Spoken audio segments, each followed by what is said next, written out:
Fala galera, como é que vocês estão? Estamos lançando aqui o 4º episódio do podcast Olimpíadas Científicas, um podcast realizado pelo Projeto Social Pitagóricos em parceria com a Organização Educacional Farias Brito. Eu sou João Davi e hoje vamos falar sobre uma matéria que desde o tempo em que o homem descobriu conhecimento sobre os objetos que o cercam, ela é um dos pilares da nossa sociedade. Eu estou falando, claro, da ciência. E aqui no Brasil, o Dia Nacional da Ciência é celebrado no dia 8 de julho, uma homenagem à criação da Sociedade Brasileira para o Progresso da Ciência, que foi criado no dia 8 de julho de 1948. A data visa homenagear todos os cientistas e chamar a atenção para a produção científica nacional, estimular jovens pelo gosto da ciência e, claro, divulgar os saberes científicos para a nossa sociedade. E para complementar essa conversa, estou aqui com o nosso primeiro convidado, que a história dele é uma paixão, dedicação pela educação e pela ciência. Ele é professor FB de Biologia nas turmas avançadas ITA e IME. Além disso, tem aulas de preparação para as Olimpíadas Científicas e quero dizer que ainda foi meu professor aqui por muito tempo. Seja muito bem-vindo, Marcelo Henrique. Muito obrigado, viu? Obrigado também à audiência de todos os telespectadores, ouvintes, youtubers, né? A gente fala assim, bom dia, boa tarde, boa noite, né? Boa madrugada, boa viagem, certo? Pode ser qualquer canto. Boa fila, né? Boa viagem ao centro da Terra, dando spoiler. E é engraçado, na metalinguística, né? A ferramenta do podcast, ela é um fruto de tecnologia e a tecnologia se faz como? Através da ciência. Isso aqui é bem interessante. Então a gente vai falar um pouco, né, sobre algumas Olimpíadas Científicas, por que elas existem e por que elas precisam existir. É mais importante isso. A cerne, né, das Olimpíadas é o quê? Estimular o saber científico, estimular a ciência, né, fazer os alunos, os estudantes a fazer as perguntas. Por quê? Estimular a curiosidade, fazer eles que venham se desafiar, né? E ao longo da minha pequena trajetória como Olimpíada, né? Porque a minha trajetória não é tão longa assim, né? Quando se compara com a própria instituição, a gente percebe que todo aluno que passou pela Olimpíada Científica, seja de ciências, e aí vai desmembrando, né? Para biologia, física, química, matemática e também as outras áreas afins. Esses alunos, eles quando chegam no meio acadêmico, eles se destacam e quando chegam no meio profissional, eles também se destacam, tá? Então acabam tornando-se grandes profissionais, grandes acadêmicos e também alguns, né, grandes expoentes da ciência. Olha só. E também para complementar aqui a nossa conversa e representando a nossa juventude olímpica, temos o nosso segundo convidado que tem uma trajetória marcada pela curiosidade, o curiar da ciência, né? Ele coleciona vários prêmios acadêmicos como medalhas de ouro na Olimpíada Nacional de Ciências desde o 8º ano, participou da Olimpíada Internacional Mendeleev de Química e recentemente foi classificado para a Olimpíada Internacional de Linguística e a Olimpíada Ibero-Americana de Química. Seja muito bem-vindo, João Guilherme. Como é que você vai? Obrigado pelo convite. Eu fico muito feliz de estar aqui para poder contar um pouco da minha trajetória e poder falar sobre como participar das Olimpíadas Científicas tem transformado minha visão de mundo, principalmente em relação ao meu acadêmico e muito mais. Fazer Olimpíadas é um estilo de vida, eu posso dizer assim. Eu acabei... faço Olimpíadas desde o 4º ano do ensino fundamental e conforme eu fui chegando no meio do ensino fundamental 2, chegando no ensino médio, eu decidi me especificar nas áreas das ciências e especificamente na área da química, que foi onde eu me estabeleci. Tanto na química quanto também não só ciência, na parte de humanas, linguagens, né, aí na linguística. Muito interessante. E vamos começar a falar da nossa homenageada, a ciência, né? Eu queria saber de vocês, como é que vocês veem o papel da ciência no cenário brasileiro, no desenvolvimento acadêmico? Professor? Bom, eu começo logo com uma pessoa que fez 100 anos ontem, né? César Lattes. Vamos logo começar. O quase Nobel brasileiro e talvez tenha sido um dos maiores injustiçados da ciência. Eu não vou dizer no aspecto mundial, mas com certeza na questão brasileira. César Lattes, né, ele nada mais nada menos, ele descobriu a partícula meson pi. E através dos seus trabalhos, até ele questionou o trabalho do próprio Einstein. O cara, para questionar Einstein, tem que ter muita fundamentação. Essa que é a verdade.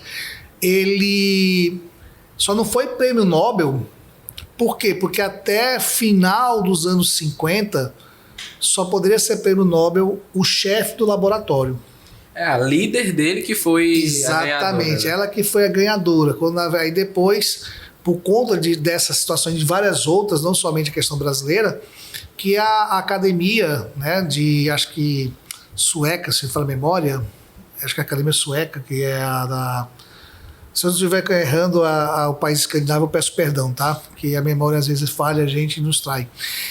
E ela acabou mudando esse pensamento e dividindo o Nobel com toda a equipe. Afinal de contas, a ciência, ela não é uma coisa isolada, não é uma questão solitária. Muitas vezes é o quê? Um grupo, né?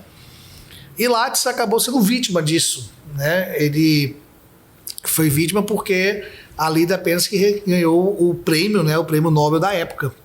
Mas ele é o cara mais importante da ciência do século XX, tá? Tanto é que existe o tal do currículo Lattes em homenagem ao César Lattes, tá? E a partir dessa ciência, a ciência salva vidas. Ela vai salvar a vida, né? Você vê, por exemplo, que até bem pouco tempo passamos por um momento muito difícil na questão sanitária, que foi a ascensão da Covid-19, um vírus chamado SARS-CoV-2, e que graças à ciência a gente conseguiu vencer essa batalha. Não vencemos a guerra.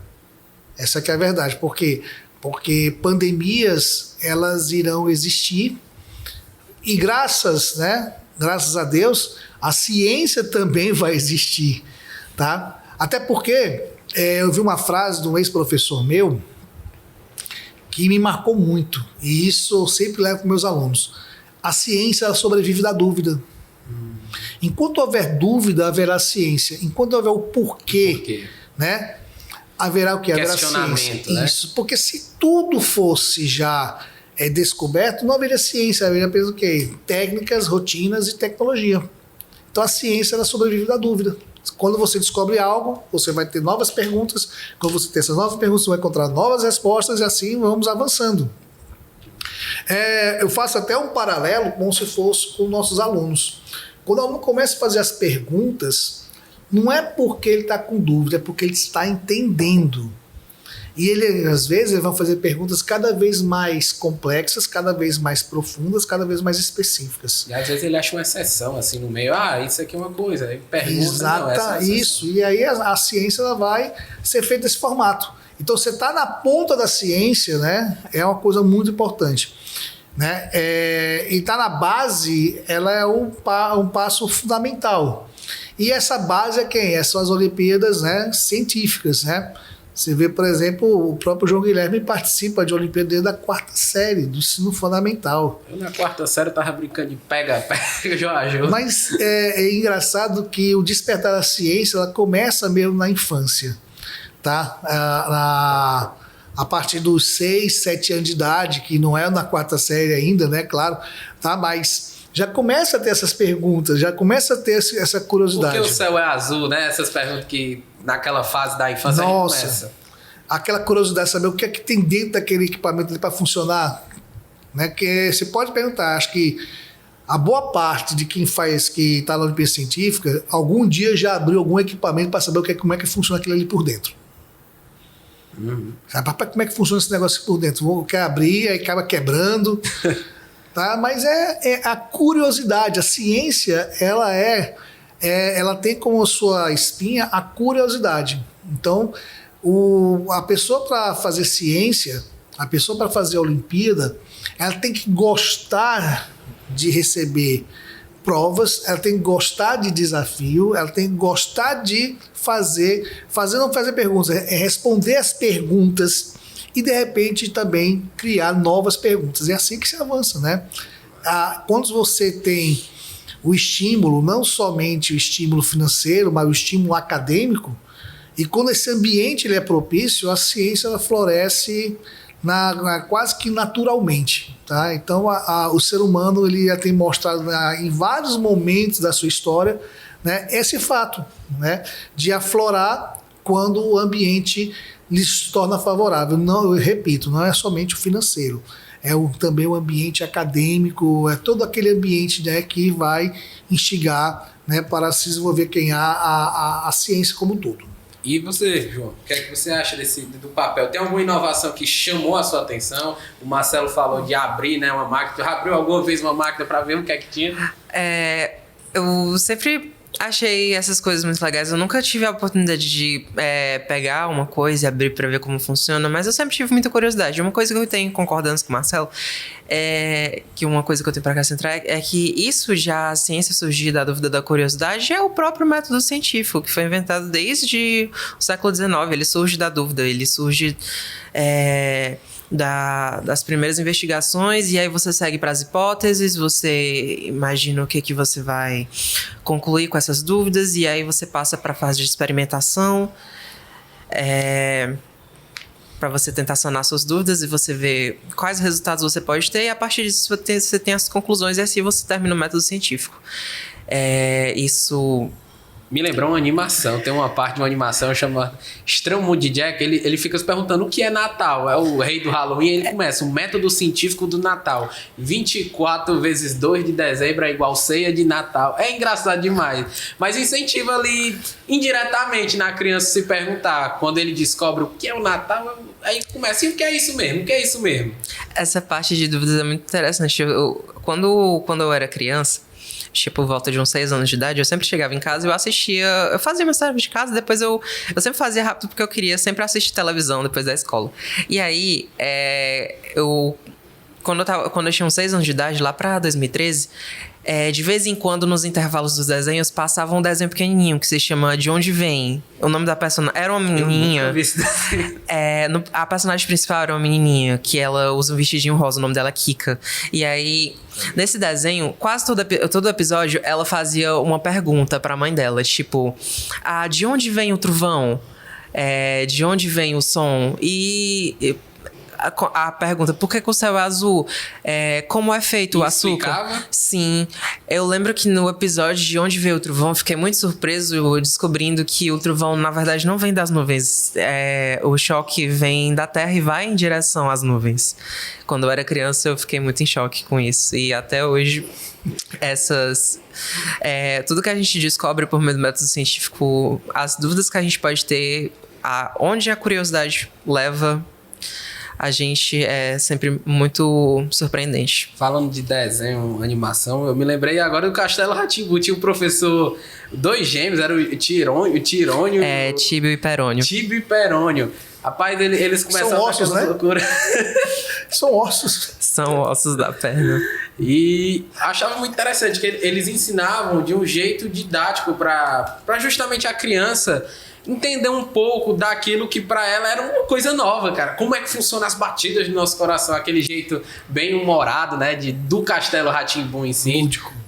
E era muito massa. Outro quadro do Castelo Rá-Tim-Bum também era de um personagem que sempre que tinha um personagem, acho que era o Zequinha, ele gostava muito de perguntar as coisas. O pequenininho. E aí, às vezes, ele perguntava as coisas e os outros só respondiam porque sim. E aí tinha o personagem, não lembro o nome dele, que ele aparecia em uma pequena televisão que ele falava. O Telekid, né? Isso, Porque porque sim não é resposta. E aí ele explicava verdade. A pergunta. Ele começava com o celularzinho e digitava lá e tava, por que será que é isso? Vamos ver. Aí apertava o controle. É verdade, isso é muito massa. E aproveitando que a gente tá falando aqui de ciências, Olimpíadas, quero saber como é que começou essa trajetória. Você disse que começou no 4º ano. Qual foi a primeira experiência com a Olimpíada Científica e o que é que te levou a fazer isso? A primeira Olimpíada Científica que eu fiz foi a Olimpíada Brasileira de Astronomia e Astronáutica, a OBA.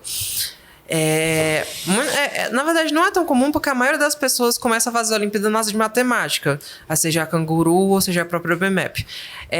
O meu caso, eu comecei com a OBA porque plano 4º ano do ensino fundamental. As limitações, quem diria que uma criança seria tão interessada em astronomia, né?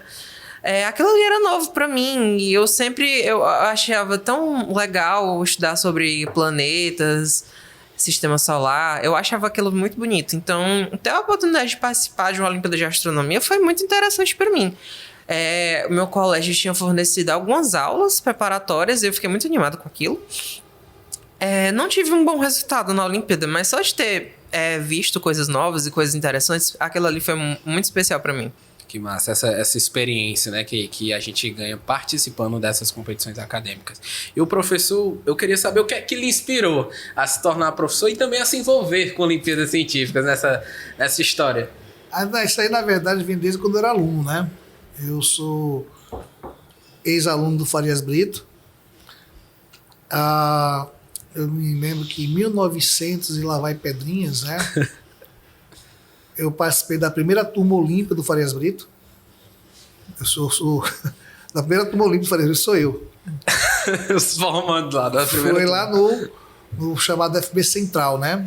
E quando eu cheguei nessa turma, eu até achei estranho, né? Normalmente eu vinha na minha turma tradicional, aí no segundo ano, de repente, eu vi somente aqueles alunos que eram de ponta na mesma turma. Né, alunos que hoje são sempre profissionais, o Elton Shoa, por exemplo, que, se não me falha a memória, ele acabou terminando no ITA, formando no ITA, foi no IME, hoje ele tem uma startup. Cassius Pauli, né, outro também aqui na área da informática. Tinha uma colega da sala, dessa turma de excelência, é a Maria Nice. A Maria Nice era conhecida como Maria dos 10, imagina. Só a competiçãozinha leve. Maria dos 10. Se ela tivesse 9,5, ela estava assim, que não tinha sentimento, que não tinha estudado muito. Nossa. E eu cheguei, eu perguntei assim, rapaz, alguma coisa muito estranha. Aí eu cheguei para perguntar, na época, quem era a coordenadora, hoje a diretora lá do FB Eusébio, era a Linete. Eu, Linete, me diga uma coisa, o que está acontecendo? Por que eu estou na minha turma? Ela, calma, Marcelo, você vai entender o que está acontecendo. Eu fiquei assim, vou entender. É quando eu vi, cara, eles pegaram e juntaram os melhores alunos dos primeiros anos e colocaram no segundo ano. Antigamente era chamado de TN10, turma nota 10. Aí depois virou M1, M2, né? A SM, que eram os melhores, né? Hoje já tirou o M, hoje coloco mais o Olímpico, que eu acho que é o mais adequado falar isso, porque é melhor em quê? Né? Então o Olímpico, eu acho que é mais democrático, né? E eu vi que foi nessa turma. Essa turma eu participei de Olimpíada, estava começando a brotar as aulas de Olimpíada de Física na época. Assisti algumas aulas de matemática. Matemática elementar, meu amigo. Aqueles conceitos de ponto, reto e plano. Eu acho que é do volume 9, se não me falha a memória. Aquele verde mais grossinho. O FME eu acho que é o 7. O ponto, assim, o 9 é de geometria plana e o 7 é de geometria analítica. É o analítico, pois é, pra você ver como eu lembro. Geometria plana é verde também? É o verde, sim. Não sei se... geometria plana, a edição mais antiga é laranja. Porque o antigo tinha foto dos matemáticos assim, né? Ah, tá. Tinha, né? Não, essa não é a nossa versão. Pois é, então. E aí, cara, eu olhava assim, meu Deus, vamos lá. Cara, questão fumada. Mas não tem problema não. Juntava toda a turma pra fazer. Vamos embora. Aí eu comecei a chegar nessas aulas e comecei a tomar gosto, né? E aí, no terceiro ano, eu fiquei nessa época no Central, e as turmas avançadas, né, as turmas olímpicas, veio aqui por o Braveza. E tinha todo aquele esquema, só que as aulas eram à tarde. E aí, aula à tarde, para terminar às 9 da noite, para depois voltar. Eu falei, não, eu acho que é um ritmo muito pesado para mim, que eu moro muito longe. Eu abri mão, né, e fiquei lá no Central mesmo. E ainda bem que deu para passar no vestibular. Até então, né, olha só que interessante as coisas, né? Até então, eu ia fazer ITA. Olha só. Ia fazer ITA. Mas reviravolta. Aí eu falei, não é isso que eu quero, não. Aí eu acabei tentando medicina, não passei, fiz nutrição, né? E comecei a dar aula no meio do curso. E eu estou nessa sala de aula até hoje. Não me arrependo um dia sequer. Teve alguma experiência marcante de experimento ou de aula? Alguma pergunta que algum aluno fez? Na verdade, as feiras de ciências na época eram interessantes porque eram muito voltadas para o experimento científico, né? Então a gente tinha muito questão de trabalhar com... O pessoal gostava de secar bicho nessa época. Eu me livre. Eu sempre fui contra. Quando o pessoal diz, não, vamos dissecar um sapo. Não, pra quê? Não, para te mostrar, não, pra quê? Mas vai matar o animal só para fazer saciar a curiosidade dela. Não, vamos fazer outra coisa. É começar. Isso já me despertou já a fazer uma ciência um pouquinho mais. Humanizada. Talvez humana, talvez humanizada mesmo. Eu sou mais o projeto do vulcão que explode, que eu acho mais legal. Nossa, uma vez fizeram do vulcão, cara, botaram pólvora. Exageraram na pólvora. Krakatoa era coisa de criança, né? Foi. Rapaz, mas foi uma fumaceira na sala. Chama bombeiro. Então, teve alguns perrengues na ciência, né, cara?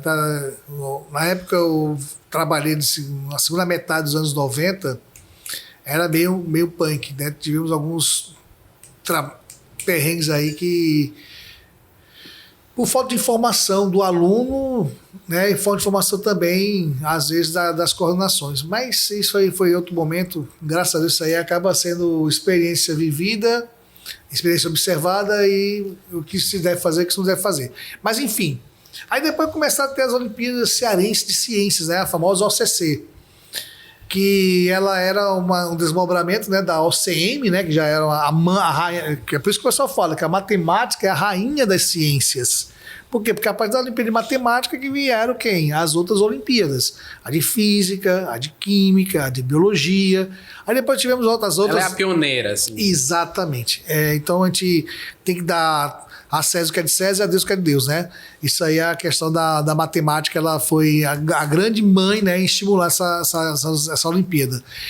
E me chamou a atenção muito a Olimpíada de Ciências, né, na parte de Biologia, que eram questões discursivas, né? E ela também acabava servindo como uma ajuda para os vestibulares, porque nessa época a prova da UFC, antes do mundo, antes do Enem, né? A prova da UFC eram provas que ela chegou a ser, primeira fase, somatória.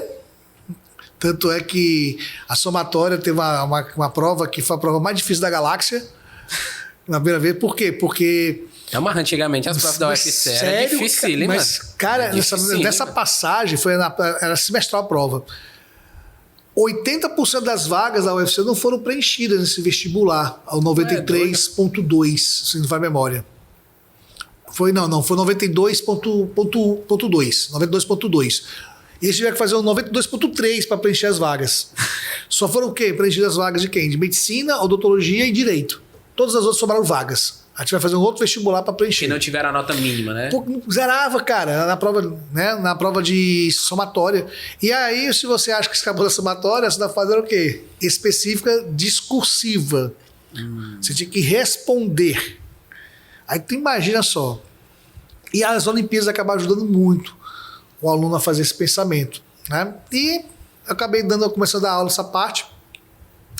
Aqui no Farias Brito, quando eu entrei como professor em 2002, tá? Logo depois eu peguei as turmas olímpicas aqui.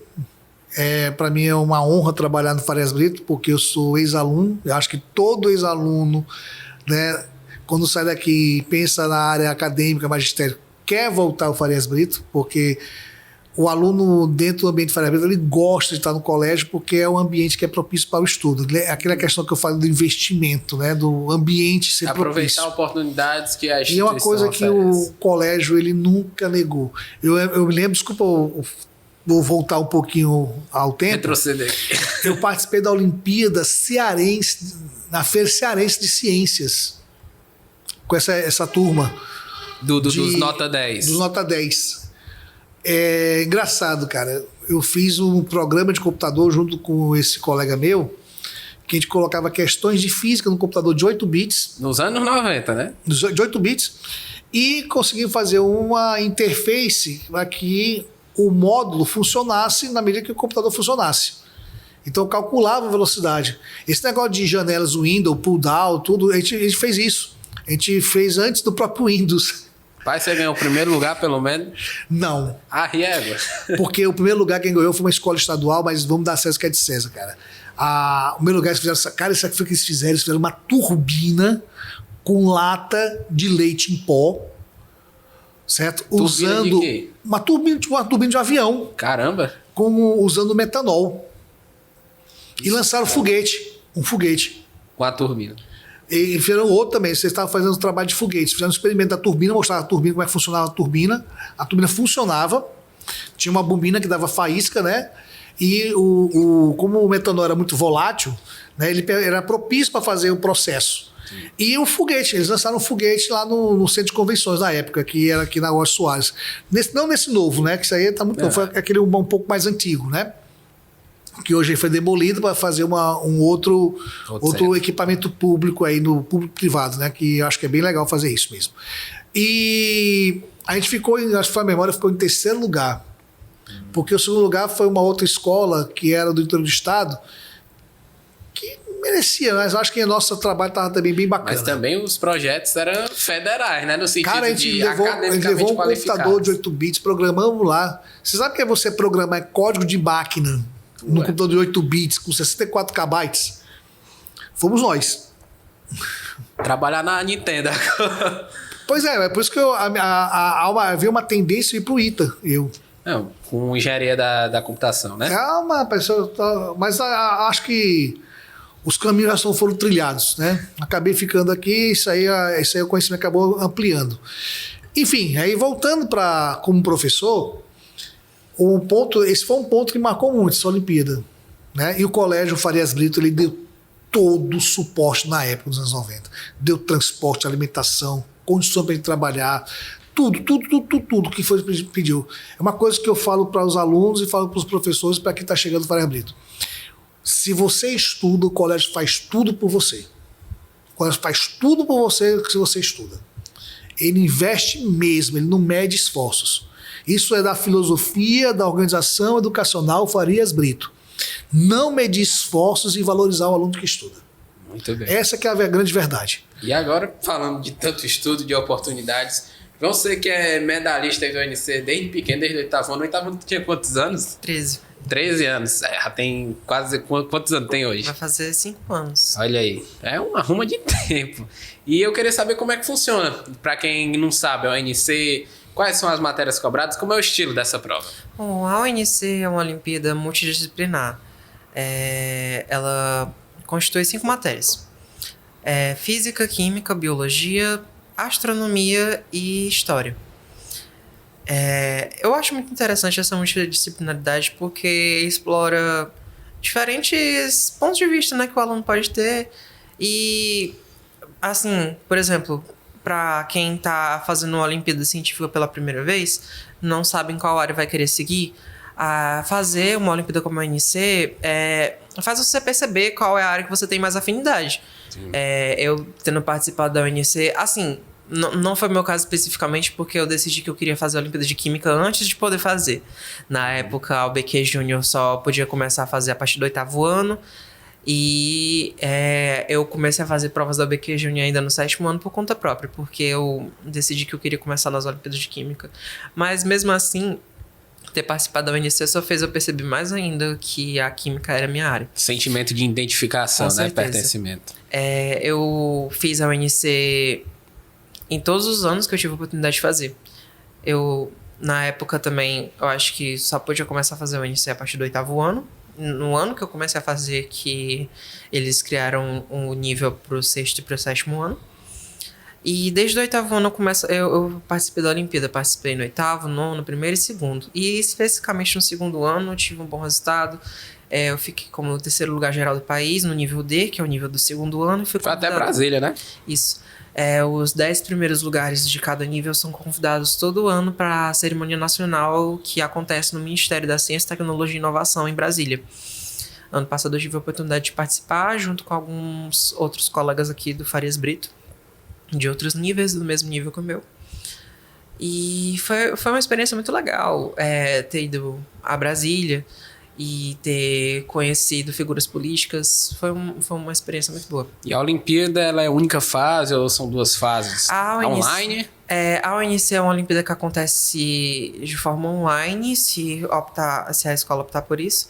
Eu acredito que, se eu não me engano, que as escolas podem imprimir a prova e realizar de maneira presencial, mas a maioria das escolas opta por fazer totalmente online. A ONC é uma Olimpíada que acontece em 2 fases. A primeira fase constitui de 20 questões Objetivas. objetivas. E a segunda fase constitui de 10 questões subjetivas. Você... Que tem que escrever, né? A resposta dissertativa. Você escreve as suas respostas e você escaneia e você manda no aplicativo que eles criaram. Aí as duas fases cobram todas essas matérias que você citou. As duas fases cobram as duas matérias e eles tentam cobrar elas de uma forma proporcional. É porque são 5 matérias, então na primeira fase tem 4 questões para cada matéria e na segunda fase tem 2 questões para cada matéria. Então fica aquela proporção igual, né? Justamente como você disse, às vezes o aluno que não sabe para onde vai, na UNC pode descobrir, já que tem essa igualdade entre as questões, ele vai ver a tendência dele de qual assunto ele vai melhor, seja na biologia, seja na história, na química, enfim. Mas bem interessante. Ela é gratuita, né? Também ou não? A UNC ela é gratuita. Inclusive, hoje eu vi eles publicando no Instagram que eles falaram que não há taxa de inscrição nem para escolas públicas, nem para escolas privadas. Olha aí, corra boa. Todo mundo pode se inscrever, rapaz. Se você não se inscreveu na UNC, procure logo seu coordenador da escola e faça se inscrever na UNC. E, professor Marcelo, a gente que está falando aqui de UNC, OBC... Queria saber como é que essas Olimpíadas podem influenciar o acadêmico e o pessoal do próprio aluno. Existe uma Olimpíada que é chamada de IJSO. Isso é o termo em inglês para International Junior Science Olympiad.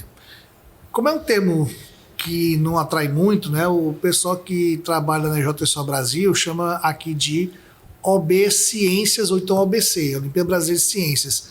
É engraçado que essa Olimpíada Brasileira de Ciências ela tem um limite de idade que é até 15 anos.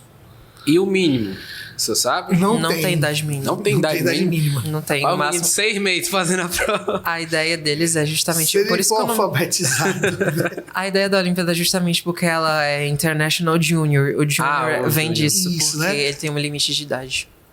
E aí, essa Olimpíada é interessante que ela acaba sendo também uma entrada para a própria IBO, né, que é a biologia, a própria ISHO, né, que é a química, né, e a própria IFO, que é de física. Eu vi uma vez uma palestra, quando eu fui em Botsuana, a professora Fátima do Catar, ela estava exatamente explicando isso, né? E ela falando exatamente uma coisa que eu concordo. E que a gente vê muito mesmo, né?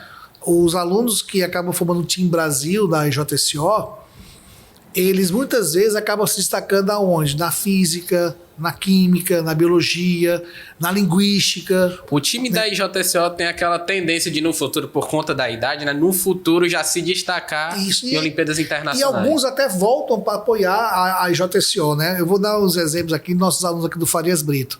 O Ítalo Lopes, né? O Ítalo Lopes, eu tive o prazer, a honra de levá-lo lá para a África. E o Ítalo, ele foi prata nessa IJSO.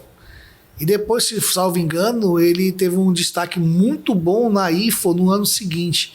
Eu não tenho certeza se ele foi ouro, mas eu acho que ele foi alguma medalha dessa, ou foi prateada ou foi dourada na de física. E teve também o próprio Lucas, né? Siadzonides, o nome, acho que é da Letônia o nome dele, né? Rapaz. Lucas Siadzonides, Luca, né? Lucas não, ele ficava com ódio quando chamava de Lucas. O Luca, né? Eu levei lá para a Índia em 2013. E o Lucas já vinha se destacando nas provas de matemática mesmo, né? Na Olimpíada Lusófona, né? Que nós temos, né? De matemática, na Ibero. E acabou indo para a IJSO. E hoje é um grande profissional. Não sei se ele está no Canadá, se ele está em Londres, ou está nos Estados Unidos, ou está na própria Letônia mesmo, porque esses meninos, rapaz, eles acabam virando cidadão do mundo. Você mesmo já foi para fora, o João Guilherme você já foi. Quando você volta, você não volta com a cabeça do mesmo tamanho. É por conta da experiência cultural. Nossa. Vai ser aqui, ó. Abre a cabeça. E quando abre a cabeça, você vê que o mundo é pequeno. O mundo é pequeno, gente.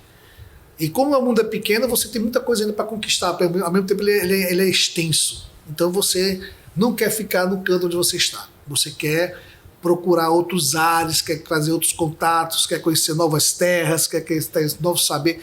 E isso é o legal da ciência. Isso é o legal.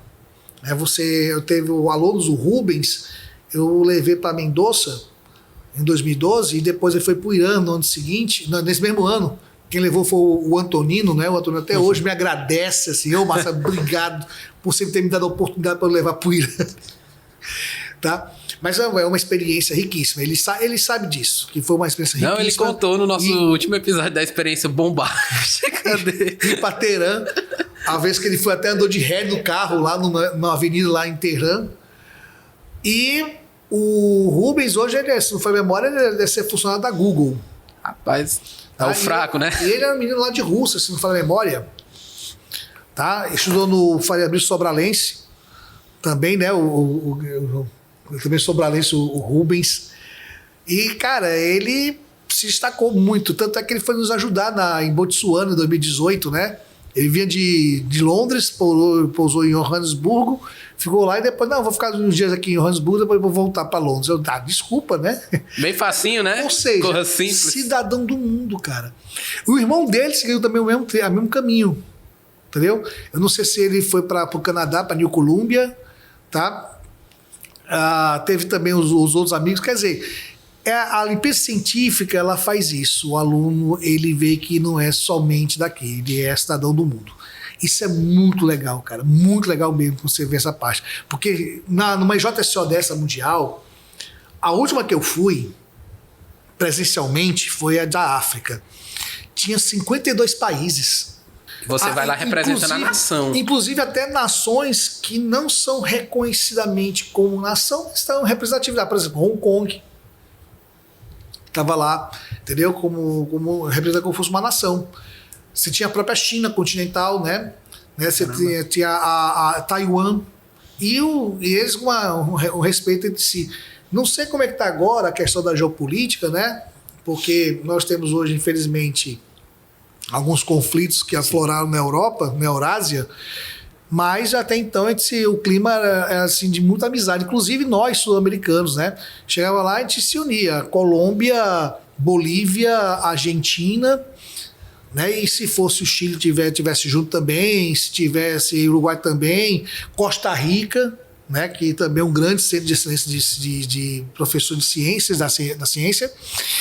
Que se unia. Por quê? Porque a questão da língua latina ela ficava muito próxima. Os espanhóis também se uniam com a gente, os portugueses também. Isso é muito legal. Isso é muito legal porque até hoje eu converso com eles, né? Através dos WhatsApps da vida, né? Eu converso, troco figurinhas. Já fiz aulas remotas. Com a galera de lá. De lá. Uma vez uma amiga minha argentina me pediu para eu falar para alunos argentinos como é que era o modo de vida no Brasil, né? E eu gastei o meu espanhol lá. Aí depois o amigo colombiano também fez a mesma coisa, o amigo Costa Rica fez a mesma coisa. Foi uma coisa muito bacana, cara. Você vê que o mundo é muito mais vasto do que a gente possa imaginar. Essa que é a verdade. É tanto que você não precisa nem ir em si para fora do país. É aquela expressão que a gente chama, que a gente tem os Brasis dentro do Brasil, né? Sim, sem dúvida. E essa experiência cultural, por exemplo, você sai daqui e vai para outro canto, no estado de São Paulo, sai de Ceará, vai para São Paulo. Os termos são outros, o jeito de viver é outro, o que é comum aqui não é comum lá. Então, essa experiência cultural, essa troca, né, é uma coisa muito valiosa para os estudantes que planejam esses sonhos altos, né, viram cidadãos do mundo. É verdade. São etapas, né? Uhum. E o aluno que ele vai fazer a Olimpíada Científica, ele acaba tendo, né, percebe que ele tem que ter mais de uma língua. Uhum. Aí ele começa a perceber que o inglês ele é a ponte, né, para diferentes línguas. Assim como, é a união de todo mundo. Assim como no passado era o latim, né, hoje é o inglês. E, por exemplo, o inglês que eu uso, eu conversei com amigos árabes, amigos catarinos, amigos sul-coreanos, né? Um amigo meu, quando eu imaginar na minha vida, tem um amigo de Katmandu, do Nepal. Eu tenho, né? O amigo do Bangladesh. A sua lista de contato praticamente é um globo terrestre, assim, só vai localizando. Eu te contar uma história curiosa.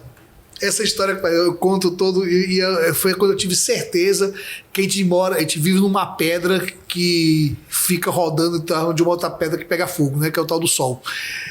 Eu estava no avião de Dubai para Mumbai, né? Que é a antiga Bombaim.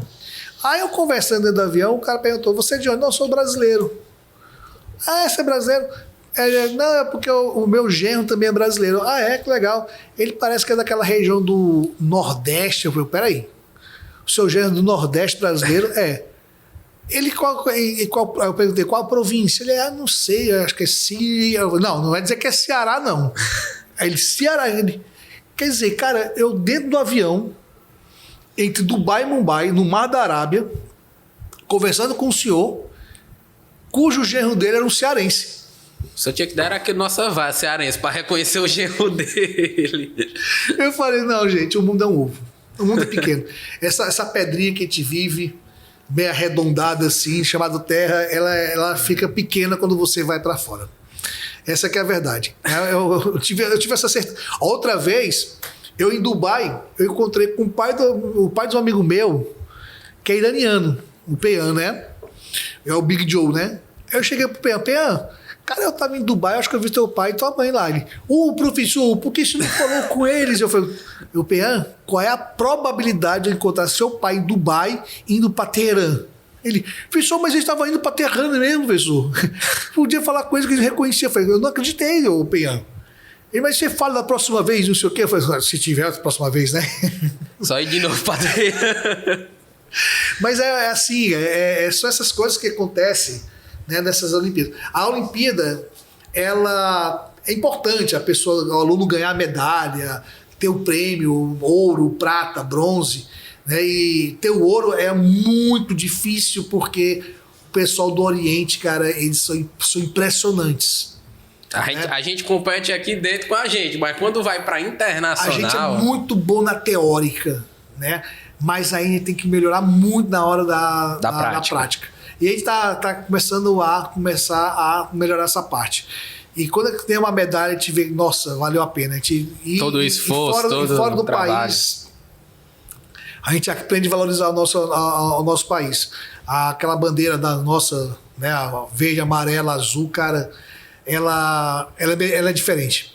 E olha, é interessante outra coisa. Nas Olimpíadas Científicas, o brasileiro, ele é respeitado. Muito, muito, porque eles acham que, quando eles começam a conversar com a gente, eles veem que acham que é aquele estereótipo brasileiro, que é o inconveniente, malandro. Não, é quando começa a conversar com a gente, começa a bater com eles começam a respeitar, porque esses caras sabem. Aí eles começam a se juntar com a gente, conversar e ver que a gente é diferente, a gente acaba liderando. O João teve essa experiência na Internacional, na Mandelev. Como foi trocar lá com a galera? Foi na China, né? Isso. Em abril eu viajei para participar da Olimpíada Internacional Mandelev de Química. Aconteceu na cidade de Shenzhen, na China. Eu passei 9 dias lá e foi uma experiência muito diferente, porque a China, como uma grande potência do mundo, ela é muito independente, autossuficiente. E, por exemplo, uma das barreiras linguísticas é que muitos chineses não falam inglês, seja onde você estiver, eles não entendem o mínimo de inglês, mas está tudo bem, porque por motivos geopolíticos eles não precisam saber inglês. Eles se estabelecem e se orgulham da própria cultura. Foi diferente. Acabou que muitas vezes que eu precisava ir a um canto, comprar alguma coisa, eu sempre estava com meu celular e o tradutorzinho. Isso também foi inovação da ciência, da tecnologia. Com certeza. Usando os tradutores a gente conseguia se resolver e aí foi muito legal. Quando eu estava voltando de lá, eu estava no avião indo de Pequim para Frankfurt, na Alemanha, que era onde eu estava fazendo conexão para voltar para o Brasil. E aí a senhora que estava do meu lado era uma chinesa. E aí ela tava ela não conseguia conversar comigo diretamente porque ela não sabia falar inglês. Mas eu peguei o meu celular e usando o tradutor, a gente passou boa parte da viagem conversando. E aí ela tava perguntando de onde eu era, porque claramente ela sabia que eu não era chinês. 90% do avião eram só de chineses, né? E aí ela tava me perguntando o que eu fui fazer lá. Eu expliquei, eu fui participar da Olimpíada. Ela perguntou sobre o que era e ela disse que achou aquilo ali muito legal.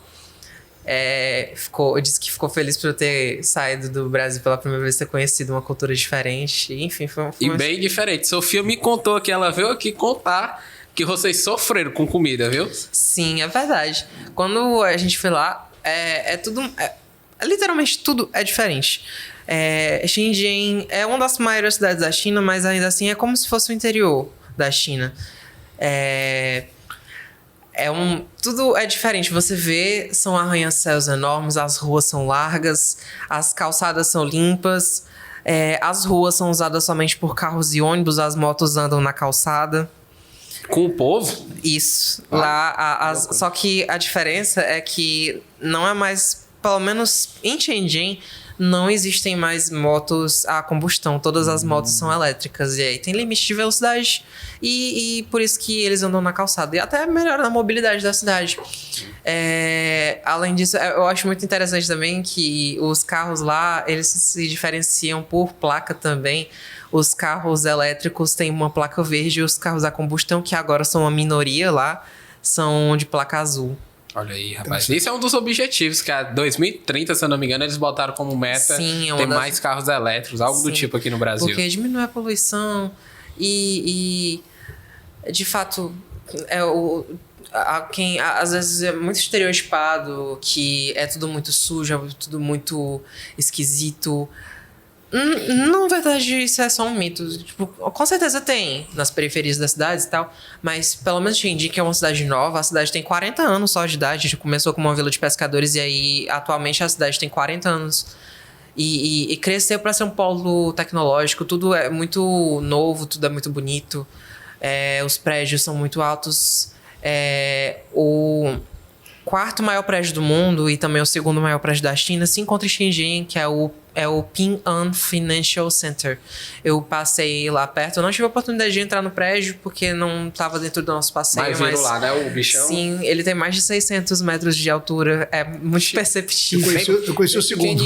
Bem pequenininho. Eu conheci o segundo. Lá em Dubai. O maior, né?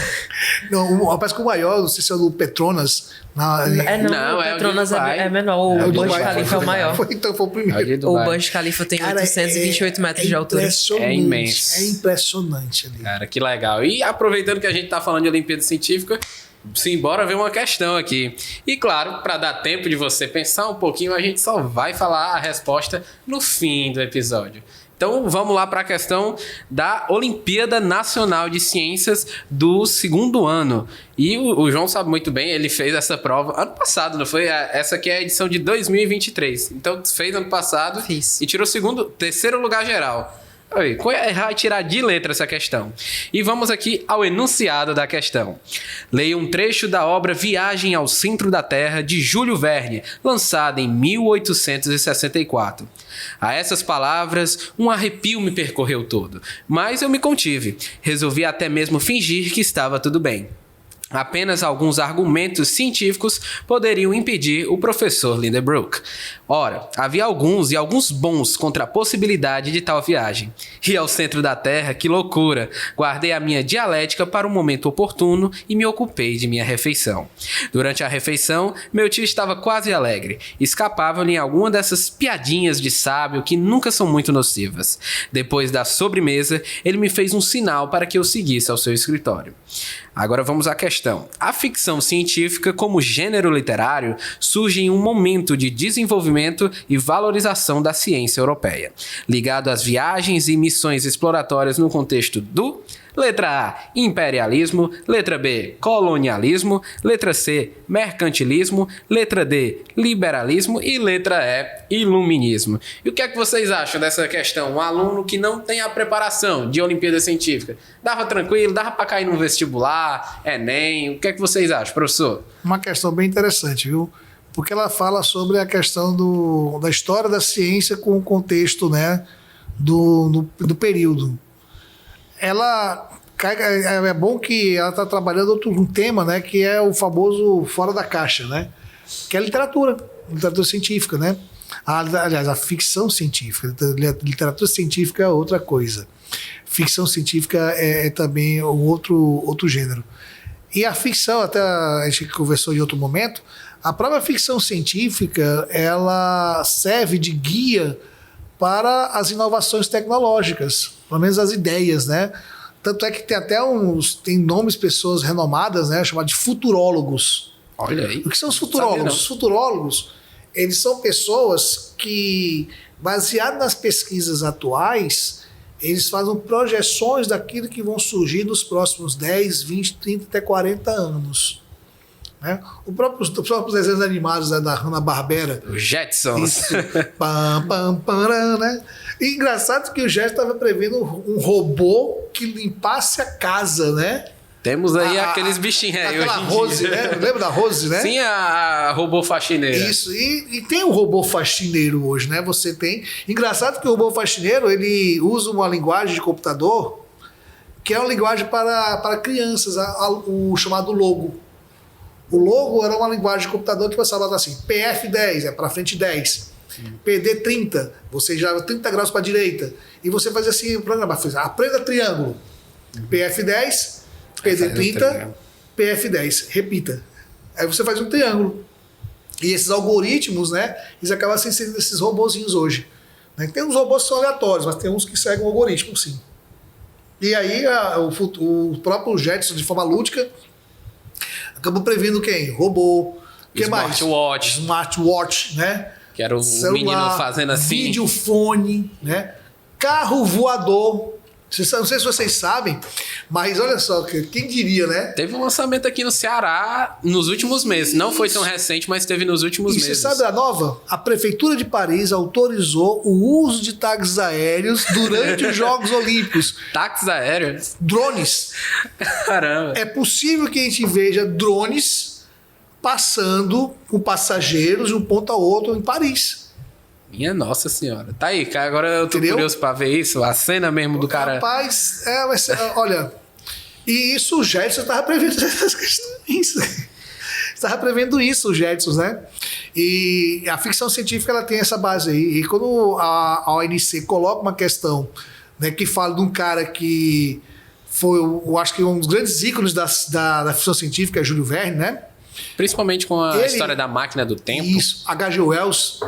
Né? Não é isso? H.G. da máquina do tempo, troquei. Não é isso que era o outro também? É outro escritor. Eu acho que é da mesma época também. Que é H.G. Wells, que ele também escreveu Um Homem Invisível, se eu não me engano. Isso. Aí depois entra no cinema, Metrópolis, né?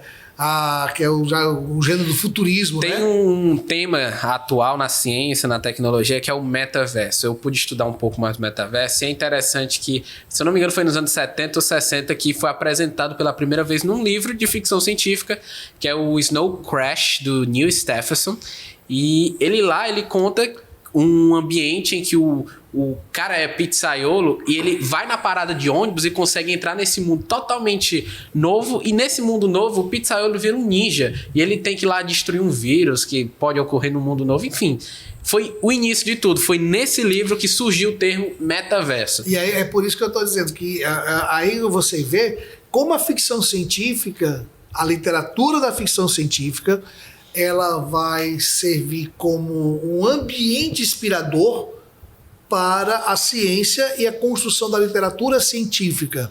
A literatura científica são o quê? Exatamente são a divulgação dos trabalhos, os periódicos, né? As descobertas que são divulgadas. Então, é muito legal quando você vê a ONC trabalhando uma questão desse tipo, porque já dá assim, presta atenção na ficção científica que ela vai se auxiliar para a ciência. Sim, muito interessante. E aproveitando como participante, como foi que a ONC e outras Olimpíadas Científicas moldaram a sua percepção sobre educação e ciência? E você que já está aí na Olimpíadas Internacionais de diferentes coisas, linguística e química, quais são os planos futuros? Participar dessas Olimpíadas tem feito pensar e melhorar um pouco nesses aspectos e perceber que talvez eu queira seguir uma carreira que trabalhe a área da ciência justamente. Seja numa faculdade que talvez já inicie com as pesquisas científicas ou então uma faculdade que não seja tão convencional a área da ciência, mas acaba me especializando nisso. Ter participado dessas Olimpíadas me fez perceber muitas coisas, me faz... estudar cada vez mais. Eu participo de uma Olimpíada, às vezes eu não tenho o resultado que eu gostaria de ter e aquilo, ao invés de me fazer mal, eu me impulsiono a melhorar para que eu tenha um bom resultado e que eu consiga aprender uma coisa que vai além do próprio conteúdo da Olimpíada. Eu ter participado de várias Olimpíadas me fez perceber muitas coisas de diferentes áreas. Conforme vocês estavam falando, eu lembrei um pouco da minha participação na Olimpíada Brasileira de Linguística. Durante a terceira fase da Olimpíada, a gente participa de 4 atividades, e uma delas se chama o Belapédia. Nessa atividade, a gente é responsável por cada pessoa escrever um artigo na Wikipédia de uma língua. Normalmente eles pegam artigos que ou não eram existentes, ou então os que existiam eram muito pobres em informações. Tive a oportunidade de participar da Belapédia 2 vezes. Primeiro ano, que foi em 2023, eu escrevi um artigo sobre o dialeto Kurmanji da língua curda. E aquilo ali vai muito mais além da língua. Eu estudei um pouco sobre a gramática curda, sobre o sistema de escrita deles. Só que uma das partes que a gente tem que falar é na parte da história da língua. E ter relacionado a história da língua justamente com o povo curdo, que atualmente é a maior nação sem território reconhecido, foi muito interessante ter comparado sobre a relação dos curdos com os povos que vivem lá perto. O Kurdistão atualmente é uma região não reconhecida como um país que abrange partes da Turquia, Síria, Iraque, Irã, Azerbaijão e Armênia. Uhum. E ter entendido como os curdos se relacionam com cada povo desses e ter visto a Revolução Curda, a Primavera Árabe, todas essas coisas sendo interligadas em momentos diferentes, me fez perceber que essa parte da divulgação científica é muito interessante. Esse ano eu tive a oportunidade de escrever sobre a língua armênia. É próxima da região onde o curdo é falado, só que são línguas de ramos diferentes. O curdo é uma língua indo-ariana, enquanto o armênio é uma língua indo-europeia.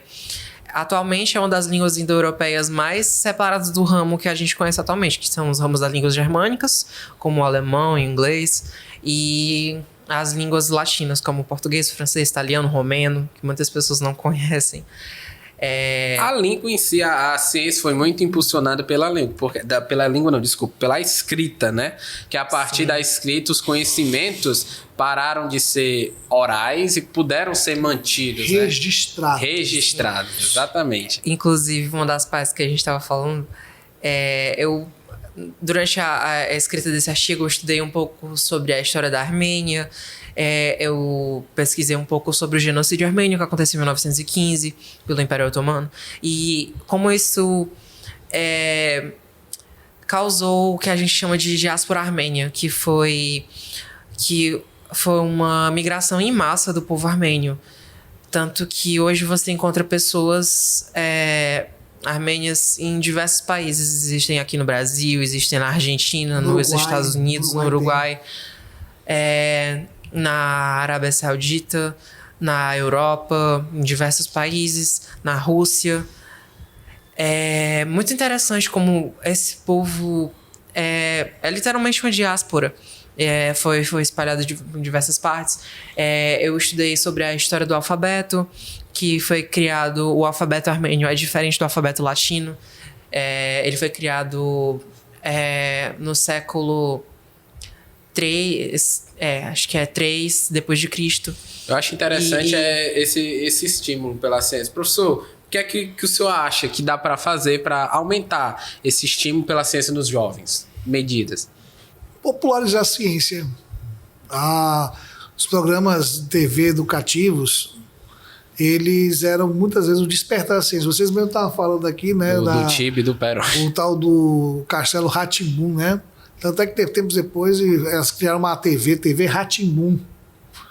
Né? Você vê que existiam programas de TV fechados também, que todo aluno sempre fala, Discovery Kids, Discovery Channel, né? Que sempre tinha um programinha que dava aquele estalar de dedo. A própria gamificação, os jogos, né? Hoje é uma realidade. O jovem hoje ele quer jogar, quer os gamers, né? E, por exemplo, aquele programa, aquele jogo chamado Minecraft. O Minecraft é um Será projeto... que o povo conhece esse jogo, hein? projeto de engenheiro e arquiteto ao mesmo tempo, né? Ali a criança, de forma lúdica, sabe que para fazer madeira, fazer tábuas, você precisa de derrubar árvores, você tem que ter tantas árvores para fazer uma tábua. Pra fazer vidro tem que queimar areia. Né? Você tem que queimar areia, você tem que ter o forno, né, para você fazer. Tem o modo criativo, o modo sobrevivência. Isso, para uma criança de 6 anos de idade, a cabeça dele vai começar a aumentar de volume mesmo. Então, o próprio programa jogo Minecraft de forma lúdica, é uma programação. E recentemente, Né? a Mojang, que é a organização que Cuida é do o estúdio do Minecraft, Minecraft, eles desenvolveram um programa chamado Minecraft for Education. Dentro do Minecraft, você consegue criar uma sala virtual que tem um professor e tem os alunos, e é como se fosse um metaverso, quase.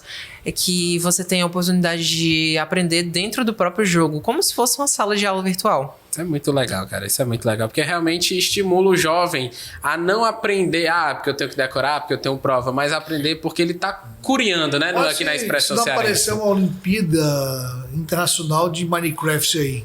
Rapaz, Capaz. vamos criar.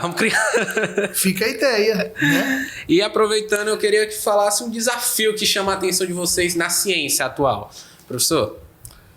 O grande desafio na ciência atual é você reduzir o desperdício dos alimentos no mundo inteiro. Essa é a grande verdade, porque na própria questão do Enem, no ano passado, teve esse alerta, né, que cerca de 30% da produção de alimento ela acaba sendo jogada no lixo.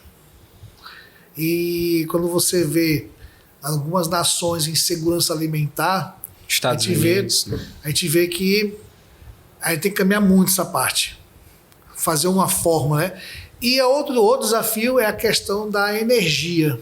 Energia renovável. A energia, porque essa energia na base do carbono fóssil, ela um dia vai se esgotar. Um dia ela vai se esgotar. Então, nós temos o desafio da energia elétrica, a energia do hidrogênio verde. Que, inclusive, o Ceará é um dos pioneiros nessa parte do hidrogênio verde vai... Eu estava vendo um estudo que até algumas perspectivas apontam que até 2050 o hidrogênio verde vai ser mais barato que o gás natural. Olha aí. E o Ceará, ele está numa posição estratégica muito grande. Por que é esse hidrogênio verde, né, que o pessoal fala? É você usar energia elétrica para quebrar a molécula de água, para gerar o gás de hidrogênio e jogar o oxigênio. Mas o problema é que de onde é que vem essa eletricidade? Aí que entra a nossa vocação no Nordeste.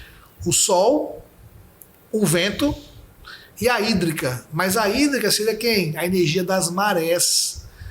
Então nós temos uma vocação assim, fantástica de ser um grande expoente, né, dessa parte. Mas para isso o desafio é a ciência mesmo. A questão dos materiais, né, o próprio grafeno, né, que se ele for bem aplicado, ele vai estar trabalhando em diversos aspectos tecnológicos e na democratização também. Do acesso à informação, né? A divulgação. Essa questão. Então, acho que um grande desafio hoje é a questão do alimento e da energia. Muito bem. E você, João, o que é que você acha? Um dos maiores desafios que eu vejo hoje na ciência são o número de jovens que têm interesse em seguir a carreira na ciência.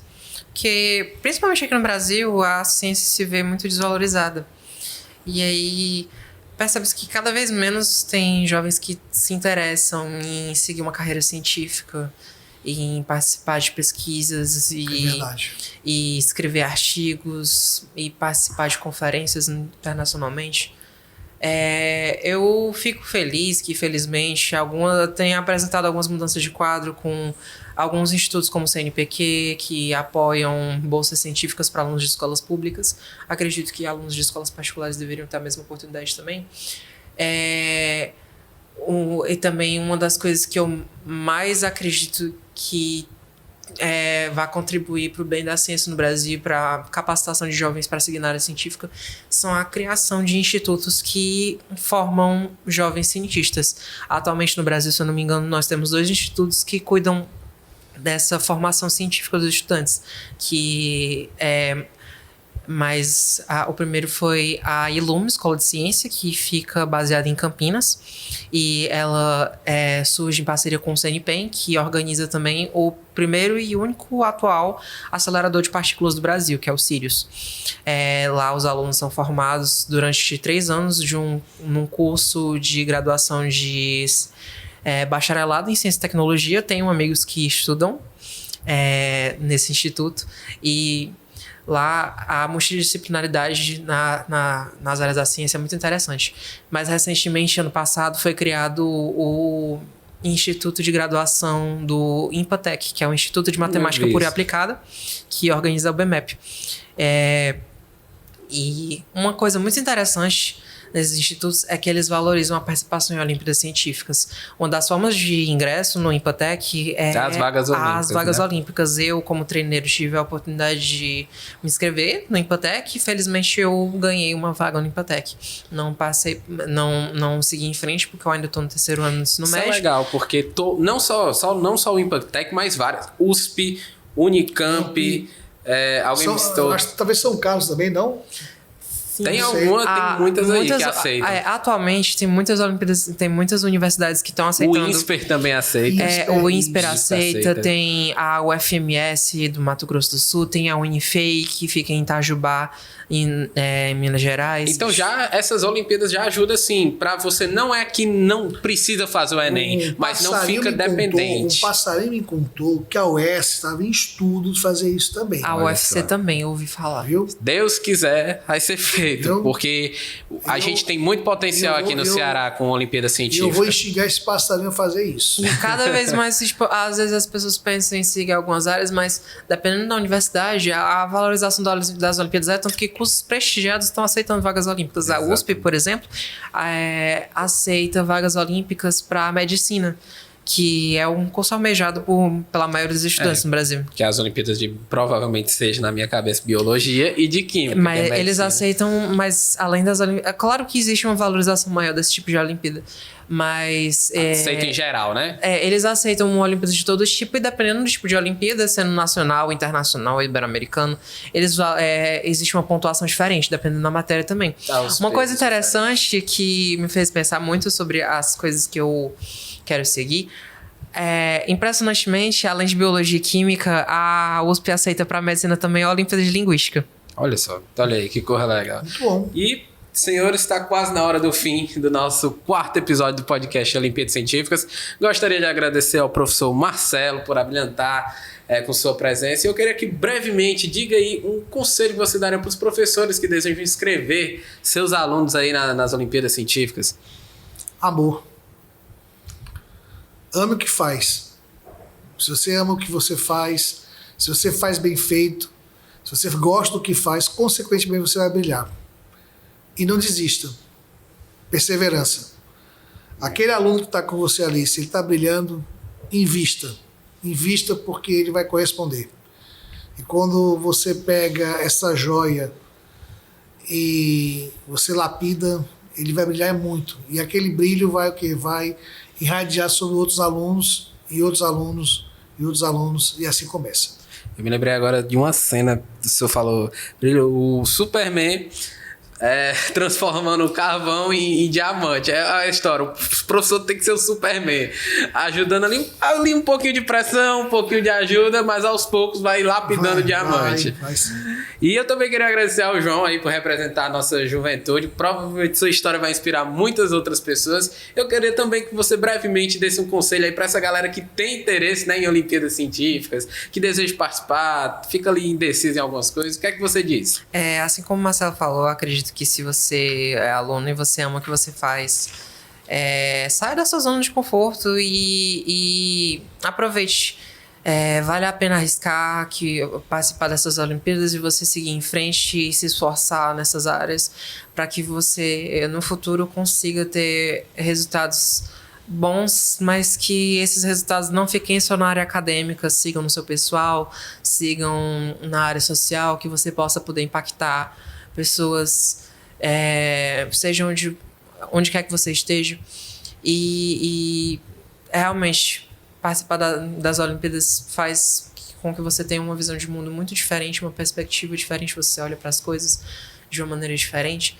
E tudo isso só traz um desempenho enorme para a vida da pessoa. Massa demais. Novamente eu quero agradecer a ambos os convidados, foi muito legal ter vocês aqui.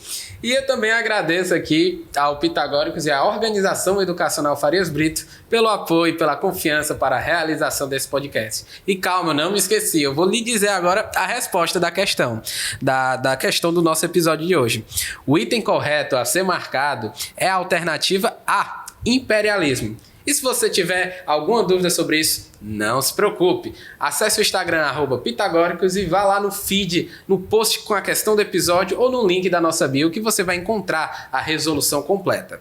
Bem, o nosso quadro aqui de hoje, nosso episódio de hoje está chegando ao fim. Eu espero que vocês tenham gostado. Curtem, comentem, compartilhem com seus amigos. E aí bota nos comentários, diga aí uma inovação da ciência que você acha muito massa, achou importante na história da humanidade. E antes da gente se despedir, eu trouxe essa frase de um grande físico, cosmólogo e autor reconhecido internacionalmente por sua contribuição à ciência. Estou falando de Stephen Hawking.